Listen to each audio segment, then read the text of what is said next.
وجلال وجمال،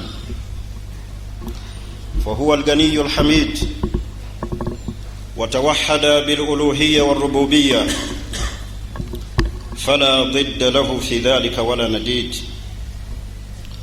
وأشهد أن لا إله إلا الله وحده لا شريك له، ذو الجلال في عظمته وكبريائه، وأوصاف التمجيد، وذو الإكرام الذي ملأت مهابته ومحبته قلوب صفوة الأبيد. وأشهد أن محمدًا عبده ورسوله الذي هدى أمته إلى كل فعل جميل وقول سديد. اللهم صل على محمد وعلى آله وأصحابه ومن تبعهم بإحسان إلى يوم الدين. أيها المسلمون، فأوصي نفسي وأنفسكم بتقوى الله. قال الله تعالى: ولقد وصينا الذين أوتوا الكتاب من قبلكم وإياكم أن اتقوا الله. atenderezebwa Allah subhanahu wa ta'ala, tumusaba Allah subhanahu wa ta'ala asookusasira n'emirembe eriwo ekitiibwa nabbi Muhammadin sallallahu alayhi wasallam eyatugira n'eddiini yaffe eno y'obusiraamu. Nkuutira omwoyo gwange n'ejjammwe okubeera nga tutya Allah subhanahu wa ta'ala fi sirri wal alan, nga Allah tumutya mu kyama n'okubeera nga Allah tumutya mu lwatu. Okwesiima kwaffe ku duniya kuno kuli mu kugobera biragiro bya Allah subhanahu wa ta'ala. Nkuutira omwoyo gwange n'ejjammwe okubeera nga tuteeka mu nkola ebiragiro bya Allah subhanahu wa ta'ala, n'okubeera nga twegendereza obutagwa mu busungu bwa Allah subhanahu wa ta'ala. Qala Allahu ta'ala: fastaqim kama umirta wa man taba ma'aka wala tatghaw innahu bima ta'maluna basir.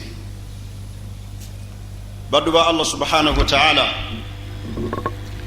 yatukuutira nnyo Allah subhanahu wa ta'ala okubeera nga an nastaqima ala dinihi wa ala shari'ati nabiyina Muhammadin sallallahu alayhi wasallam.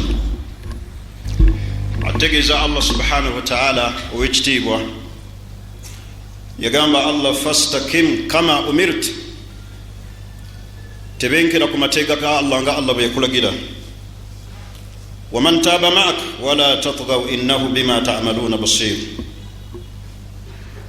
kyebayita al istiqama huwa sabilu najah, lyekkubo ery'okuwona. wa hiya al wasatiyya fi kulli shay'in wa hiya ittiba'u al kitabi was sunnah wa manhaj salaf al umma wa hiya as-suluku as-sirat al mustaqim.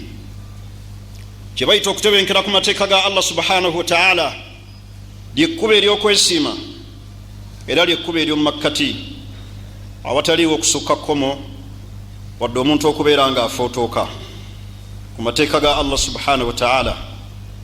Era kwe kugoberera Qur'ani kyeragira ne sunna za nabbi Muhammadin sallallahu alayhi wasallam wa manhaji salaf al umma, n'okubeera nga tugoberera enkola y'abo abaatukulembera omuli basahaba ridwanullahi alayhim ajma'in, wa hiya as-siratu al-mustaqim, era lyekkubo eggolokofu.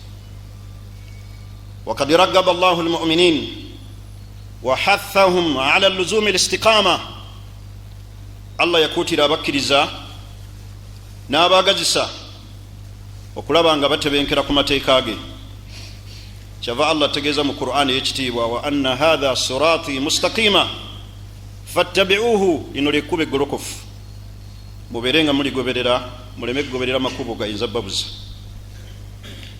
N'olw'ensonga ye baganda bange abakkiriza, sahaba lumu yajja eri nabbi Muhammadin sallallahu alayhi wasallam mu hadisi ya Sufyan bin Abdillahi Thaqafi radiyallahu anhu, n'amugamba nti: qultu ya rasulallah qulu li fi lislami qawlan, buulirayo mu busiraamu ekigambo kyonna, la as'alu anhu ahadan ba'dak, sirinayo mulala yenna gwe ngenda kibuuza.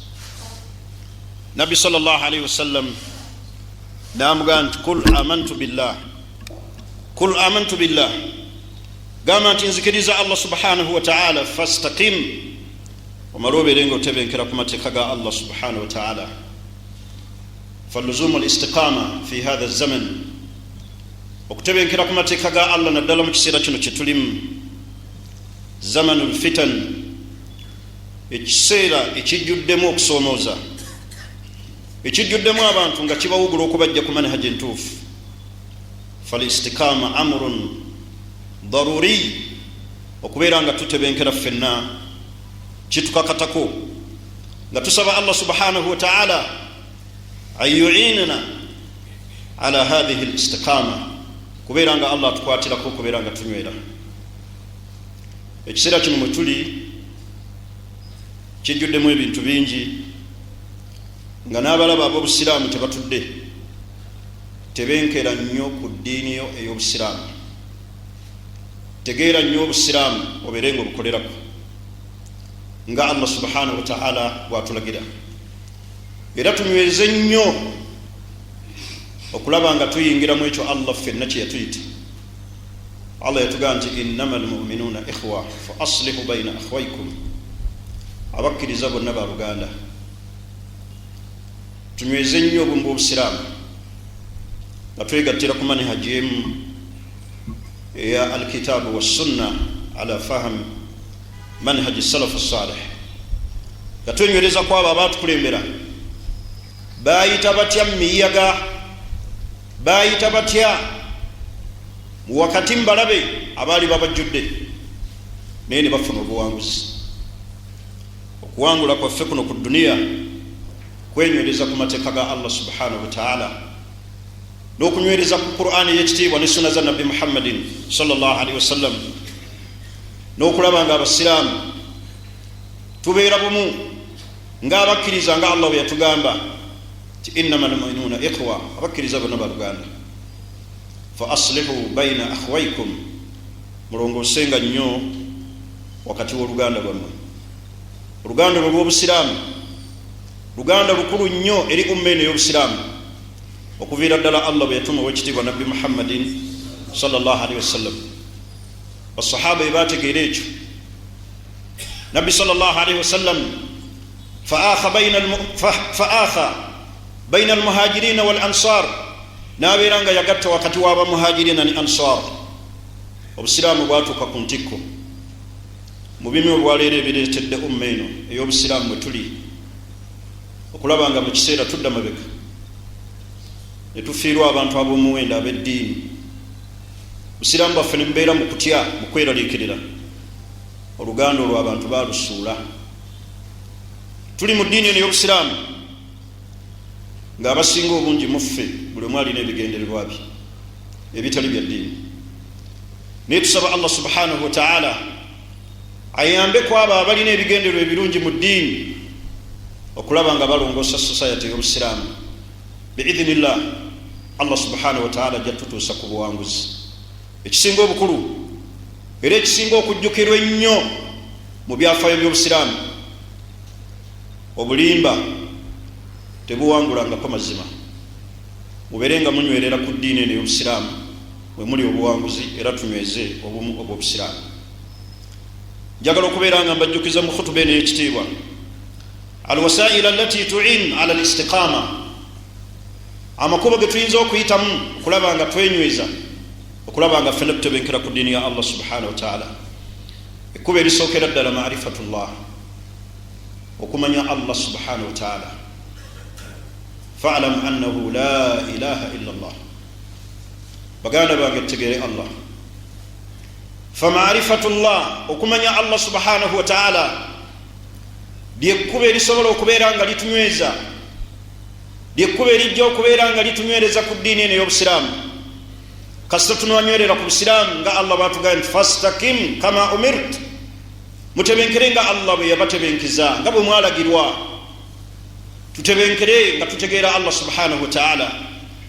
Wallahi wa innaha la ladha wa innaha la halawa, kyabbeeyi nnyo omuntu okubeera nga ategeera Allah subhanahu wa ta'ala. Mu bituba tufubako ennyo kwe kulaba nga tutegeera Allah subhanahu wa ta'ala, tuberenga tutegeera Allah byatwagaza era n'okwewala Allah subhanahu wa ta'ala byatwewaza. So si kubeera mu busiraamu nga buli omu akolanga bw'ayagadde, so si kubeera mu busiraamu ne tubufuula obusiraamu ng'ebibiina ebyobufuzi. فهذه الأمة الإسلامية أمة واحدة كما قال الله تعالى إن هذه أمتكم أمة واحدة. إن أمة يموليم بغانا بانغا بالسلام معرفة الله كتغير الله سبحانه وتعالى. هناك كثير من الناس خرجوا من هذه الدنيا ولم يذوقوا طعم ما فيها. bangi baganda baffe bangi abafulumye mu dduniya eno olwaleero bali wansi wa ttaka naye nga tebafunye buwoomerevu bwa dduniya eno. obuwoomerevu bw'edduniya eno baganda bange abasiraamu maarifatullah, kutegeera Allah. wa innaha la halawa, kyabbeeyi kirungi. hatta ladhata alibada fi maarifatullah, omuntu okuwoomerwa okusinza Allah n'abeera nga anyumirwa okusinza Allah fi maarifatillah, kiri mu kumanya Allah subhanahu wa ta'ala. Neddala Allah tumutegedde obutuufu bw'okumanya. Ddala Allah subhanahu wa ta'ala ategeerekebbwa. fakad ta'arrafa bina bi asma'ihi wa sifatihi. Allah yatumanyisa gyali kubeera nga tumutegeera n'amanya ge n'ebitendo Allah bye yeeyita fi tawhid al-uluhiyya wa fi tawhid ar-rububiyya. ولذلك قال الشيخ الإسلام بن تيمية عليه رحمة الله. شيخ الإسلام بن تيمية يقام فأصل الاستقامة ومسيندي جو كبيرانغا تنويرا معرفة التوحيد. كبيرانغا تواول الله تصبر لكم كبيرانغا تتجد الله تصبر لكم كبيرانغا لكم السلام الله تنممنيا الله تمتجيري الله يماني كجتولي بأسمائه نامن يجي nebitendo Allah byetenda nabyo. Allah nategeeze ekyo kyali tubirenga Allah tumutegeera. wa hiya thamaratu at-tawhid, ebibala byonna ebiri mu tawhid fi ma'rifatillah, kutegeera Allah. abategeera Allah subhanahu wa ta'ala kharaju min hadhihi ad-dunya, bafuruma mu nsi muno nga bafunye obuwomerevu bw'edduniya, ate n'akhira egenda kubeera ng'ebangwira. naye abantu b'omulembe guno tetufuddeeyo kubeera nga tutegeera Allah subhanahu wa ta'ala, wabula buli omu ali ku bibye. abasaala ne basaala n'erizi, abasiiba ne basiiba n'amasabo, abagenda ku Kaaba ne bagenda n'eshirika omuyitirivu. naye maarifatullah, kutegeera Allah. ddala Allah twamutegeera, ddala Allah tumutegedde. bwe tunaaba tutegedde Allah subhanahu wa ta'ala tugenda kutuuka ila al-ghayati al-kubra wa ila thamarati at-tawhid. era ekigendererwa ekinene n'ekigendererwa n'ebibala ebirungi ebiri mu kwawula Allah subhanahu wa ta'ala. walidhalika aslu al-istiqama istiqamatu al-qalbi ala at-tawhid. senga omutima gw'omuntu gunywerera ku tawhid ne gwawula Allah, ne gumutegeera. onootegeera otya Allah nga Allah tunnamwawula? oneetebenkikola etya ku busiraamu notebenkera ku biragiro bya Allah subhanahu wa ta'ala nga Allah subhanahu wa ta'ala tonnaba kumutegeera. وقد فسر أبو بكر رضي الله عنه الاستقامة في قوله تعالى إن الذين قالوا ربنا الله ثم استقاموا. أبو بكر يبنون الآية فنجد من يبرونجي الله تقول إن الذين قالوا ربنا الله مزما ببكر زاني بقامنت ربنا الله الله يبرز وف ثم استقام نبمنا نبتريرا. قال أبو بكر الصديق رضي الله عنه بأنهم لم يلتفتوا إلى غيره تباتوا لنا تلالا بانيوري لك التوحيد مكمنيا الله. فمتى استقام القلب على معرفة الله فمتى قام القلب على معرفة الله إبانغا ومتما قومت يقولون ينام كتغير الله سبحانه وتعالى وعلى خشيته مكبيرانغا قمقوندرا وإجلاله نوكبيرانغا قبرمز الله سبحانه وتعالى ومهابته نوكبيرانغا قمتيا ومحبته وإرادته والرجائه والدعائه وتوكل عليه قمقما زوكتبكرك الله سبحانه وتعالى. بقانا بانغا بسيران معرفة الله تغير الله هي أصل الاستقامة القلب على التوحيد. kyekikola ekyokutebenkera ku tawhid, tubeerenga Allah subhanahu wa ta'ala tumutegeera. Ekkubo eryokubiri, imsaaku lisan an alhawdi fi lbatin, okuuma ennimi zaffe okubeera nga tezoogera bintu bya bulimba na bintu bikyamu. Baganda bange abasiraamu, ummata al-islamiyya, tukuume nnyo ennimi zaffe, twewale nnyo okwogera ebigambo ebitajja kubeera nga bituzza ku mulamu omutuufu. Qala Sufyan bin Abdillah al-Thaqafi radiyallahu anhu, yagamba, qultu ya Rasulallah haddithni bi amrin, njagala ombulirayo ekigambo kimu, atasmu bihi, kyemba neekwatako. Yagamba nti kulu rabbi Allah, gamba nti Allah ye mulezi wange. Thumma istaqim, bwomala tebenkera. Qultu ya Rasulallah, kyava mbuuza namugamba nti ya Rasulallah ma aktharu ma takhafu alayya, kikyosinga okubeera nga oneeraliikirirako, kyolabanga ddala obweraliikirivu obwo ku ddiini yange gye buli. Fa akhadha Rasulullahi sallallahu alayhi wasallam bilisani nafsihi, nabbi kyava akwata olulimi lwe. Thumma qala hadha, nabbi nasonga ku lulimi. Abantu nga bavudde ku kkuba ettuufu olw'okwogera buli kyonna kye basanze, kye tuwulidde.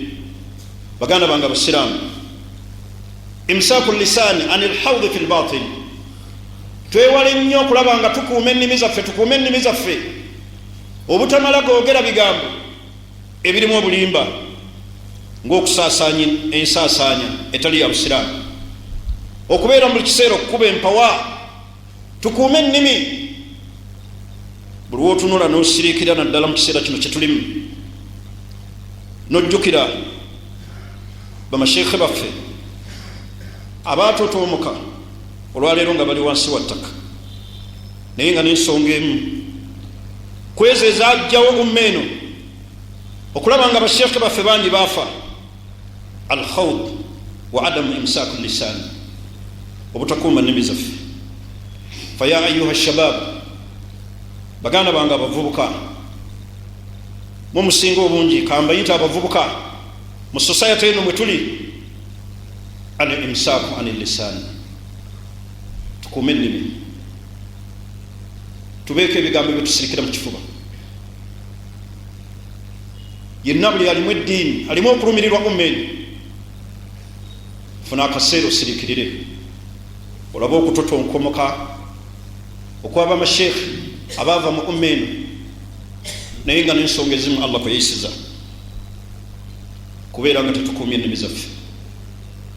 Naddala mu kiseera kino kye tulimu nga abalaba ab'obusiraamu bagaludde buli kitala kyonna we tuli, abajjudde mu mizikiti buli onna we tuli we tutambulira, twali badde tukuuma nnyo ennimi.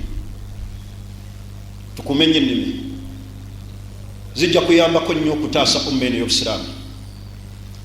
Bingi omuntu bye yali badde asobola okwogera, bingi ebisobola okwogerebwa, naye ate tetwalifuusa ensonga nnene okulaba nga bitwogera biggwa mu balabe, mu matu g'abalabe ab'obusiraamu abasobola okusaanyaawo umma eno ey'obusiraamu, naye nga kivudde mu butakuuma nnimi.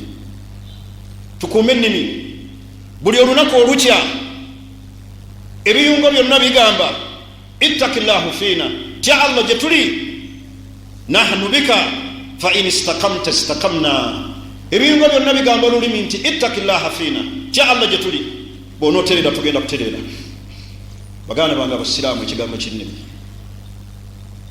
Olwaleero mutunuulire social media ejjuddeko ebigambo ebiyitirivu ebitakumaakuma umma, ebitayamba busiraamu, wabula okubeera nga buli kiseera bireka umma nga bijuyizizza. Naye al imsaaku an lisaani, okukuuma olulimi, kigambo kikulu mu ebyo Allah byawa omuntu. Fayastakimu ala diinihi, n'atebenkera ku ddiini ye, kubeera nga akuuma olulimi.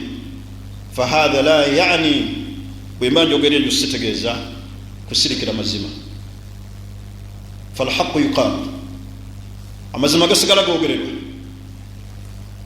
ekiseera nayo kiwanvu wakitya galina okubeera nga googerebwa naye tulina okukuuma ennimi mu ebyo tusobola okulaba tebisobola okubeera nti nno bivaako ensasagge naye amma okwogera amazima tubeere nga basiraamu tweyimira ku mazima wonna we tuba tuli n'okubeera nga twogera ebyo bisobola okubeera nga bitaasa umma nga nabbi muhammadin sallallahu alaihi wasallam bwe yalamira sahaba w'ekitiibwa n'amugamba nti kikyosinga okunneeraliikirirako yamweraliikirira olulimi era nabbi n'alusongako olwaleero bw'otunulira hadisi eyo buli musiraamu yenna gwolaba wano osooka kumutyako bigambo abazza okusaala okubijja wano ne babyongeramu abagatta obutambi obukubaganya abantu ezo zonna nnimi oli ayimira ku social media n'ayogera ekigambo ekinene nga tatunuulidde kiki kigenda kuddirira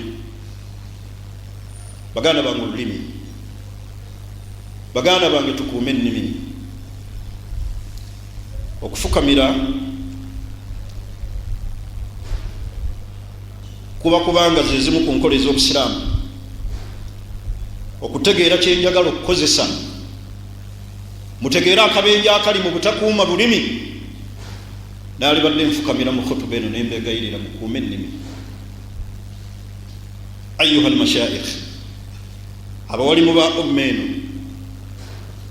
tukuume ennimi mukuume ennimi wattaku llaha fi alsinatikum tubeere nga tutya nnyo allah mu nnimi mu bigambo byonna tukozeseza ebigambo bingi nga n'ebimu birimu okubuza umma usanga abavubuka abato abali ku social media yahuduuna fi lbatil abali mu kusaasaanya obulimba abali mu kusaasaanya ebikyamu ne batuuka n'okutemerera obwekitiibwa nabbi muhammadin sallallahu alaihi wasallam abaleese algaraibu wal ajaib amawano mu umma amawano mu busiraamu li ajali lisan lwakwagala kunyumirwa kwogera fattaku llaha fi alsinatikum tutye nnyo allah fi alsinatina ennimi zino baganda bange abasiraamu zigenda tufuukira akabasa nabbi sallallahu alaihi wasallam bwe yali ayogera ku bimu ebigenda okubeera nga bisinga okuyingiza abantu omuliro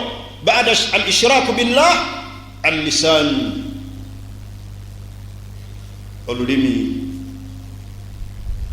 olulimi tubeere nga tukuuma ennimi bwe tunaaba tukuumye ennimi zaffe tujja kubeera nga tutebenkera ku diini ya allah subhanahu wa ta'ala laba allah subhanahu wa ta'ala faman arada an yastakima ala ta'ati rabbihi hatta almaut yenna yagala okubeera nga atebenkera ku biragiro bya allah paka okufa okugenda omumusanga fa alayhi an yumsika lisanahu an alhawdi fi lbatil akumenya olulimi lwe okubeera nga tasaasaanya bintu bya bulimba tasaasaanya bintu bigenda kubeera nti nno bisaanyawo ummene y'obusiraamu lianna alhawdu fi lbatil omuntu okubeera nga binkira mu bintu by'obulimba sababun lidukhuli nnar zizimu ku nsonga ezigenda okuyingiza abantu omuliro qala allahu taala ma salakakum fi sakar qalu lam naku min almusallin wa lam naku nut'imu almiskin wa kunna nahudu ma'a alhaidin hatta atana alyaqin okwogera kugenda kufuukira abantu ba jahannam twawuliranga aboogera ne tuzaayo omuliro twayogeranga aboogera ne tukumamu ogwaka wa kunna nahudu ma'a alhaidin baganda bange abasiraamu tukuume ennimi naddala ennimi zaffe obutayitako bigambo birimu kuwugula bantu kubajja ku manhaji entuufu ne tubeera nga ennimi zaffe tuzikozesa okubeera nga tusaasaanya ebyo allah subhanahu wa ta'ala byatakkiriza aqulu qawli hadha wastaghfiru llaha li wa lakum waljamii almuslimina walmuslimati min kulli dhanbin fastaghfiru wa tubu ilayhi innahu huwa albarru wa huwa at-tawwab al-karim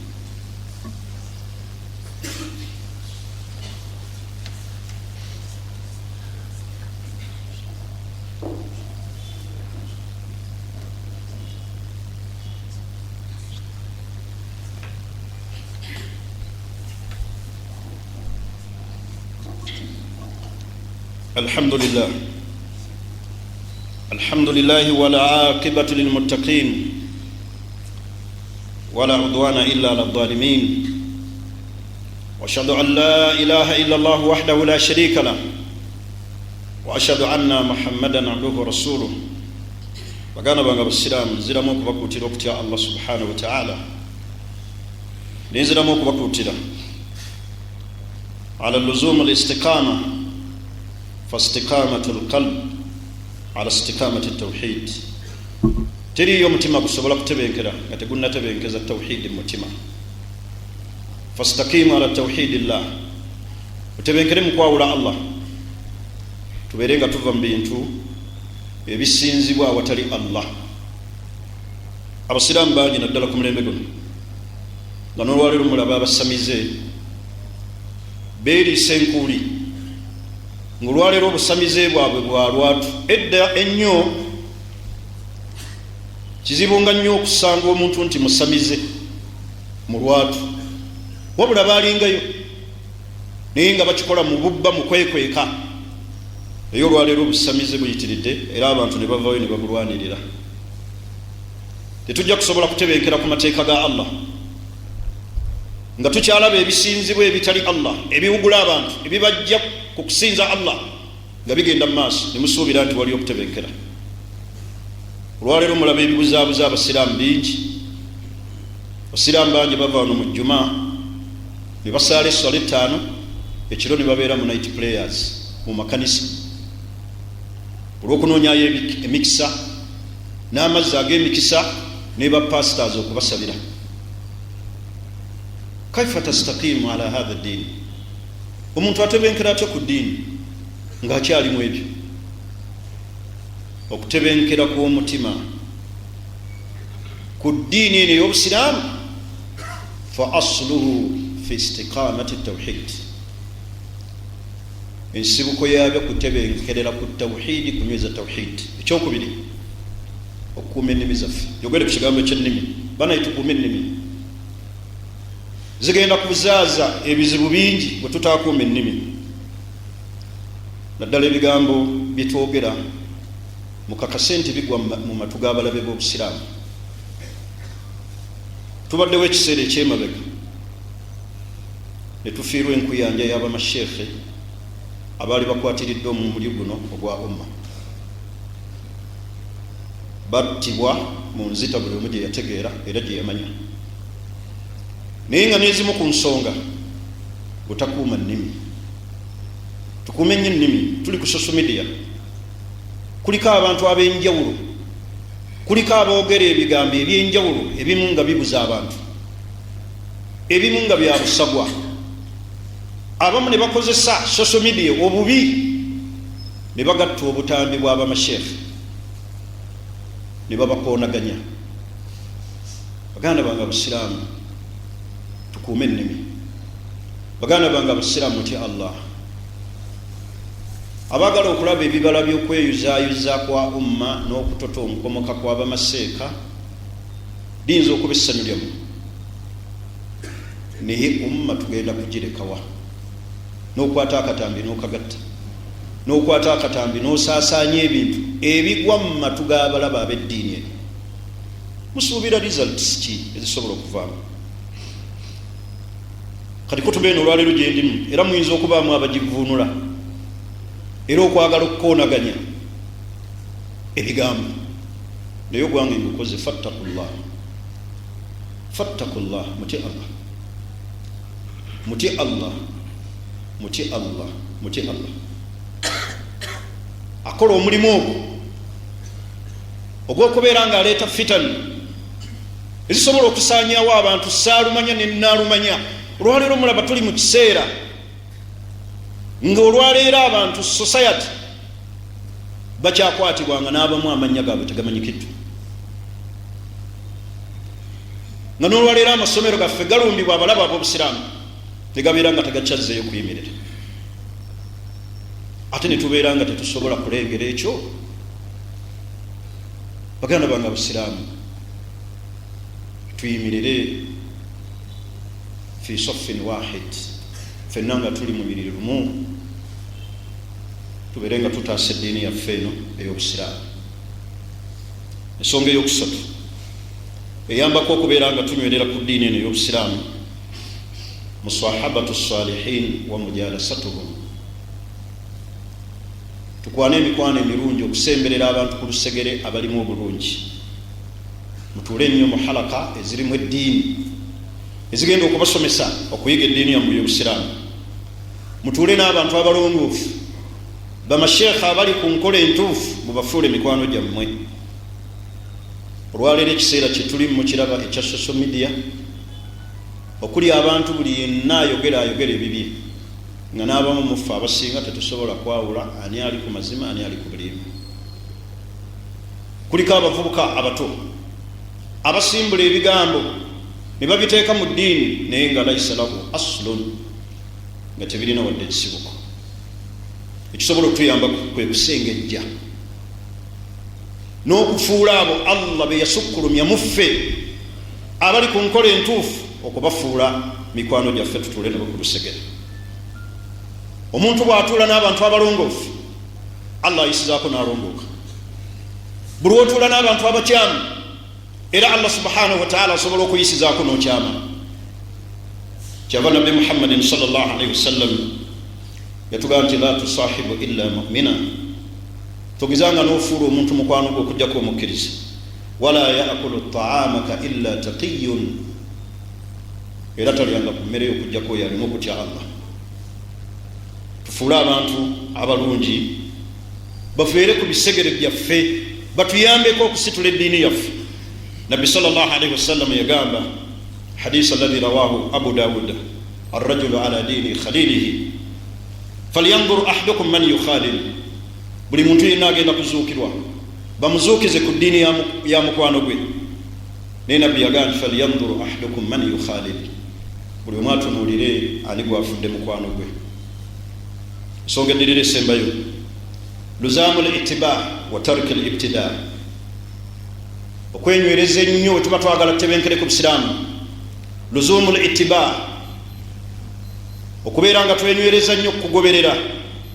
Wa tarku l-ibtida, n'okubeera nga tulekera ddala okuzuula mu ddiini. Fattibaa'u l-kitaabi wa sunna, okugobera Qur'aani ne sunna. Wal istimsaaku bihima, n'okubeera nga ebyo bibiri bye twenywerezaako min aqwa wasaili thabati ala al-istiqama fi ddin hatta al-maut. Ezimu ku nsonga ezinywereza ddala omuntu Allah mpaka lwamujjula mulamu n'obwesi. Baganda bange, obusiraamu bwatulagira kugoberera so si kuzuula. Era buli wolaba omuntu alimu olusu lwa bida, yo yawulira ebigambo nga bamugamba kino kikyamu, n'abuuza abaliwo nti mututeereddewo ki? Obusiraamu si bwakuteekawo, obusiraamu bwakugoberera. Bangi bawulira ebintu nga byogerebwa nti ekyo obusiraamu tebakikiriza. Oyo n'avaamu ekigambo ekinene, alabanga ekiro naye nga kinene, bw'otuula n'ofumiitiriza n'agamba mututeereddewo ki? Ffenna abali ku mwaliiro guno ogw'ensi, okuva Nabbi lwe yavaawo, teriiyo akkirizibwa kuteeka kintu kyonna mu busiraamu illa al-ittiba, okuggyako okugoberera. Tugoberere nnyo Nabbi Muhammadin sallallahu alayhi wasallam, tugobere nnyo Qur'aani ne sunna nga Nabbi sallallahu alayhi wasallam yayigiriza. Allah yatugamba nti kul in kuntum tuhibbuna Allah, bagamba nti mba mwagala Allah, fattabi'uni yuhibbukum Allah, mugoberere Nabbi Allah ajja kubaagala, wa yaghfir lakum dhunubakum, era Allah ajja kubasonyiwa. Allah n'atugamba fa in tanaza'tum fi shay'in, bwe mubaako embeera yonna ne mukaayana ku nsonga yonna ey'eddiini, ku masala gonna ag'obusiraamu, farudduhu ila Allahi wa rasul, mudde ku Qur'aani kyegamba ne sunna za Nabbi Muhammadin sallallahu alaihi wasallam. In kuntum tu'minuna billahi wal yawmil akhir, bwe mubanga ddala mukkiriza nti waliyo okubalibwa emirimu gyammwe. Qur'aani egamba ki, sunna zigamba ki? Naye olwaleero tuli mu mulembe ng'abantu bakuba empawa ne bawakana nga baagala kusiingagana. Ekyo ku mulembe gwa Nabbi Muhammadin sallallahu alaihi wasallam, hatta salafu hadhihi al-umma, n'abaatukulembera mu umma eno si bye byali ebigendererwa byabwe nti baayagalanga munne asinge munne, wabula obwali obulumi bwabwe yali ddiini, nga batuula ne batunga mu Qur'aani. Bwe bataategeeranga Qur'aani nga bagenda eri oyo abasingako abategeezi, kiki babadde bategeeza. Olwaleero abasiraamu tuli ludda ku nsonga eyo. kitulagana empisa ennungi ez'okukolaganamu n'abantu senga tuba twawukanye nabo.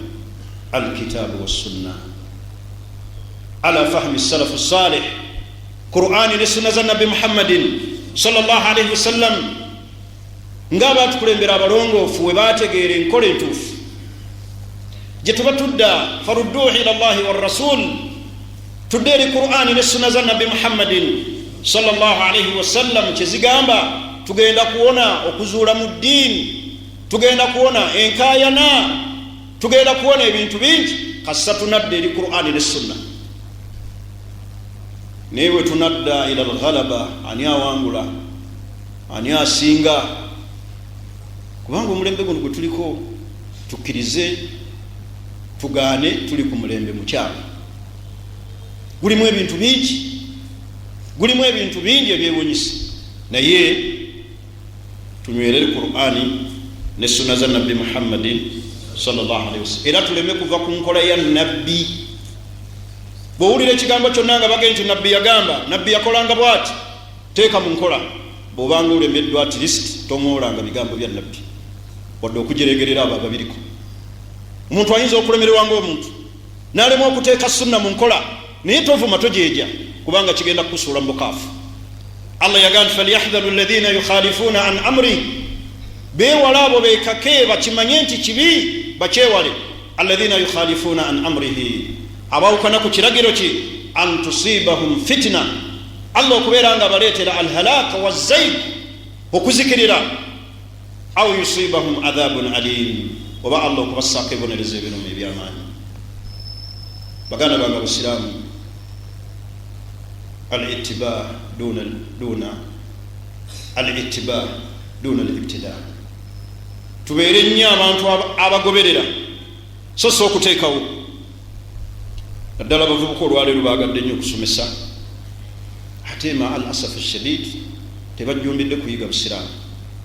Muntu bw'ayiga okupangapanga ebigambo awo, kwogera n'afuna kamera n'afuna essimu, basi tandika kwogera kyasanga kyayogera, kyasanga kyateekawo. Nabbi yagamba, nabbi yagamba, nabbi yagamba ddi?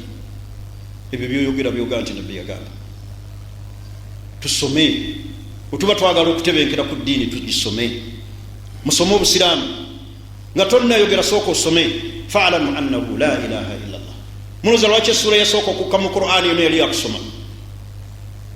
Tonyumirwa kwogera olw'okuba omanyi okwogera, okupanga ebigambo naye nga tosomye. Olaba nga agassa naye okosa kinene. Omuntu ajja kulaba nga agassa naye ng'ate okukosa kwe kunene okuva mu bigambo bye. Baganda bange, okusoma Obusiraamu tubwetegerere. Bw'onoosoma n'otegerera Obusiraamu n'empawa zijja kukendeera, n'okubulako tojja kubula ng'osomye. Ensonga yina gy'onoolaba nga gwe weetegerera nti Obusiraamu bwagamba bwe buti. Oliwo n'owulira kyayogedde ojja kuba otegedde nti okyategeeza Imaamu gundi yagamba bw'ati.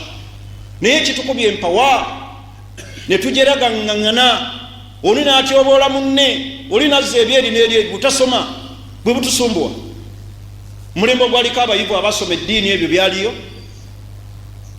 Niyo olwaleero mu bimu ebisinze nnyo okusaasaanya bid'aati butasoma ate kufuna boogezi. Okusoma kirala n'aboogezi kirala.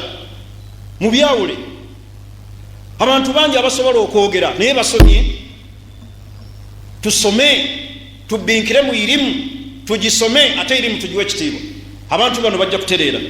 N'ekisemberayo ddala mu bigambo byaffe bisobola okulaba nga biyambako okulaba abantu nga batebenkera ku ddiini eno ey'Obusiraamu, nga bafuna istiqaama, okutebenkera kw'abamashekh, kutebenkera kwa umma, okutereera kw'abashekh abawalimu, kutereera kwa Busiraamu, bantu kutereera ku Busiraamu. Senga abawalimu banaatereera ne batebenkera, Abasiraamu bajja kutebenkera. Abawalimu bwe bataatebenkere, Obusiraamu tebujja kutebenkera. Bashekh mutebenkere. Dunia tujiriko kaseera katono, kaseera k'edunia eno katono. Aina Sheikh Abdul Karim, aina Sheikh Abdul Hakim Sajidi, Sheikh Rwasi, twali baana abatonga tubawulire nga be bagenyi abakulu ku myeroso gyaffe nga betuyimbira obuyimba betusomera ebikwati. Aina hawula bwe tunaatebenkera abo wali mu banaatebenkera abantu bajja kutebenkera mu bimu ebisinza okukyankalanya abantu bwe tatebenkera kwaba masheekhe basheekhe bwe banaatebenkera ummeni ejja kutebenkera ni Allah kyatutegeeza mu Qur'an ey'ekitiibwa mu bantu abagenda okusooka okuyingira mu muliro be bantu abayogeranga ebyo batateeka mu nkola lima takuluna ma la tafalun abantu abagenda okusooka mu muliro nga bawalimu butatebenkera bwabwe ng'ate boogera birala nga n'ebikola birala olwotunulira aya ezo n'otunulira hadisi za nabbi Muhammadin sallallahu alaihi wasallam osobola okwesamba mimbali ne istiqamatul mashayikh okutebenkera kwaba masheikh kwe kutebenkera kwaba awamu abantu ababulijja abasigadde fastaqimu ala hadha ad-din fattaqullaha fil muslimin mutyenyo Allah mbasiramu bano be mukwatiridde ababawulirize enkya n'eggulu fattaqullaha fiikum fattaqullaha fihim muberenga mutyenyo Allah gye bali ne istiqamatul mashayikh wal muallimin istiqamatul awam okutebenkera kwaba masheikh kwe kutebenkera kwaba awamu abantu ababulijja niyo lwalero mutunulira ebintu abali ku ttabi erimu be bakutte ebisaaba ebisojjasojja abamu ne batuuka n'okufuna ttiimu mu bamasheekhe ate nga bonna tahta rayatan wahida bendera eryemu bonna nga baga nti ala manhaji salafu salih ne istiqamatul mashayikh baganda bange basheekhe okubeera nga batebenkedde istiqamatul awam abasigadde bano abawuliza bagenda kutebenkera bwe banaawulira biri abantu abaana ababasomyeko bagenda bayigako ki ntalo kuvuma kujerega bannammwe ate bemusomye nabo bemujerega bemukakkanya singa basheekhe banaatereera mujjukire aya ne hadisi za nabbi Muhammadin sallallahu alaihi wasallam nga nabbi atukubiriza okubeera ffe kennyini ekyokulabirako ekisookera ddala sulukiya aqidatan ibadatan mundeisa mukusinza Allah mumpisa munzikiriza mumulina okubeera ekyokulabirako naye olwaleero ekyokulabirako kyaba wali mu kifu eri abantu abasigadde tukkirize tugaane okutebenkera kwaba masheekhe kwe kutebenkera kw'obusiraamu senga basheekhe banaatebenkera hatta enjawukana zonna ziveeyo mata nastaqim abantu banaatereera ddi batereere ku busiraamu ngulwaleero bano ababawuliriza mulimu abayasaluna mulimu abejjuzu mulimu atasomanga nako ye ayagala kuwulira sheekhe kyagamba naye ng'awulira ebigambo ebikyamu baganda bange okutereera sinze naaliyogedde poyinti eno kuba siri mutereevu nkikakasa ekyo siri mutebenkevu wali baddewo omulala naye nina obulumi kwekyo kyendaba yali badde omulala n'ayogera nti senga basheekhe batereera abasiraamu baali badde batereera naye fattakullaha fil muslimin Allah tumutye obusiraamu sheekhe ogenda kuvaako ki okuyimirira ku mazima kyekigenda okugenda kufiirwa ki butereera ku busiraamu ddala kiki kyolumwa singa otemerera bwoti ekikuva mu kamwanga kyekiri mu bigambo irimu eno yalisoose eggasa bano bagyogera abantu ne bagigoberera ne babakoppako aqida ne babakoppako empisa ne babakoppako ibada naye baganda bange okutereera kwaba masheekhe senga basheekhe banaatereera ummene egenda kutereera basheekhe olina atuuka okutemerera munne ebigambo ebinene olina asibya munne natta munne abasajja abo abalabe b'obusiraamu aba gye mutwala ebigambo obutakuuma nnimi bennyini bamala ne boogera tembayita abantu ba bulijjo naye nga sheekhe yennyini ali mugumu olw'okwagala okufunamu ebitiibwa olw'okwagala okufunamu izza afune byafuna baganda bange okutereera kwaba sheekhe kigenda kutuyambako okulaba nga ummene tereera tutereere ku busiraamu bosa siri mutereevu ekyo kyenkakasa eri Allah siri mutereevu naye bashekhe betuzze tulabanga tubeegomba mutusomesa obusiraamu essaawa zino nga muvaako empalana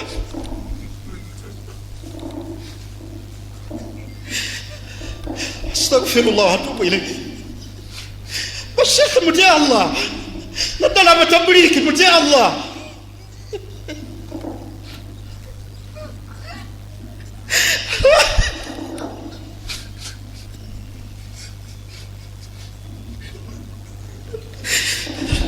Allah tuyingiza omuliro lwakusomesa bifuuku kutabangula umma duniya tujagaza kyene ekiseera baganda bange abasiraamu bashekhe saali bagamba ebigambo bino saayogedde ebigambo bino nini n'obulumi bingi ebizize bitutomera bingi bigambo ebigwa mu matu g'abalabe ba umma nga mulaba ne bashekhe baffe batiddwa enkoowe mugenda muyigayo ki muyiga kyenkoowe fa inna lillahi wa inna ilayhi raji'un idha istaqama almashayikh walmuallimin bashekhe n'abo bali musenga banaatereera bino biyinza okubayo bigambo byange ebisembeyo okuyimirawo ne nakasiru kubabuulira mutereere basiraamu mutereere muyamba obusiraamu tubeere bayambako obusiraamu so si kubwawula baganda bange bagenda kututta bagenda tutuusaako obulabe bagenda kutubuza bagenda kutuwaŋŋangusa nga ne bamu baganda baffe tebakyasobola kweyagalira mu ggwanga lyabwe lwaffe inna lillahi wa inna ilayhi raji'un mbagambe ekindekeyo ki tutereere ku busiraamu bwe tunaatereera bummejja kutereera baganda bange abasigadde abasiraamu buli omu asoma obusiraamu bwe buli omu atereere ku busiraamu bwe tutereere ku busiraamu